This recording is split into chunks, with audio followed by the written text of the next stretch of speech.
জনগণ বিশ্বাস করে, জনগণের একটি বিশাল অংশ, বিপুল অংশ বিশ্বাস করে যে সামনের দিনে যদি ভালো কিছু হয়, ভালো কিছু পারে করা সম্ভব হয়, সেটি বিএনপির নেতৃত্বেই হবে, সেটি বিএনপির নেতৃত্বেই হবে। আমরা স্বাধীনতা সংগ্রামের কথাও যদি বিবেচনা করি, সেই সময়কার যদি দেখি, আমাদের নেতা শহীদ রাষ্ট্রপতি জিয়াউর রহমান স্বাধীনতা যুদ্ধের ডাক দিয়েছেন। কেউ অসত্যকে অস্বীকার করতে পারবেন না।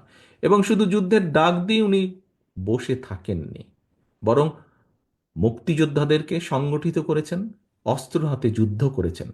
পরবর্তীতে যখন দেশের মানুষ তাকে দায়িত্ব দিয়েছে দেশ গঠনের, কোদাল হাতে উনি শ্রমিকের পাশে, কৃষকের পাশে থেকে কাজ করেছেন, খাল খনন করেছেন, দেশের খাদ্য উৎপাদন বৃদ্ধি করেছেন।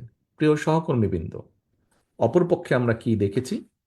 আমরা দেখেছি কোন কোন রাজনৈতিক দলের কে আমরা দেখেছি, ৭১ সাল যদি আমরা বিবেচনা করি, আমরা দেখেছি তারা কিভাবে এদেশের মানুষকে যুদ্ধের মুখে ঠেলে দিয়ে, যুদ্ধকে সঠিকভাবে সংগঠিত না করে বর্ডার ক্রস করে অন্য জায়গায় চলে গিয়েছে। আবার কাউকে কাউকে আমরা দেখেছি সরাসরি এই দেশের মানুষের সবচাইতে বড় অর্জন, যতদিন পৃথিবী থাকবে, যতদিন বাংলাদেশ থাকবে, এই বাংলাদেশের সবচাইতে বড় অর্জন, বাংলাদেশের মানুষের সবচাইতে বড় অর্জন বাংলাদেশের স্বাধীনতা যুদ্ধ।